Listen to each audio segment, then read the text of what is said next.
শুভ সকাল। আজ আমরা শিখব টার্মিনেশন কাকে বলে।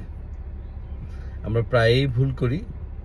আমরা অনেককে বলতে শুনি টার্মিনেশন আর ডিসমিজালের ডিফারেন্সটা বুঝতে পারি না। টার্মিনেশন হলো আপনি চাকরি থেকে অব্যাহতি নেওয়ার পদ্ধতি। টার্মিনেশন বাংলাদেশ লেবার ল অনুযায়ী মালিককে বা শ্রমিককে এক ধরনের সুবিধা দিয়েছে, যেখানে তাকে কোনো কারণ দর্শানো ছাড়াই যে কোনো কোম্পানি থেকে সে চলে যেতে পারে অথবা কাউকে বাদ দিতে পারে।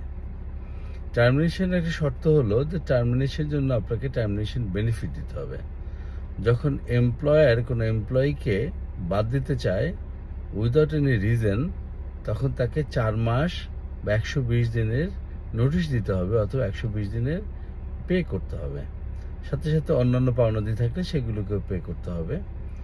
আবার এমপ্লয়ি যখন চাকরি ছাড়তে চাইবে তখন তাকে কমপক্ষে 2 মাসের নোটিশ দিতে হবে এবং কোম্পানি যদি কোনো পাওনা দানা থাকে সেগুলোকে সেটেল করতে হবে। তাহলে এটা হলো টার্মিনেশন। টার্মিনেশন আসলে কোম্পানির সাথে এমপ্লয়ির যে কন্ট্রাক্ট হয়, যে কন্ট্রাক্টের বদলে সে এখানে কাজ করে, সেই কন্ট্রাক্টটাকেই টার্মিনেট করা হয় এখানে। ধন্যবাদ সবাইকে।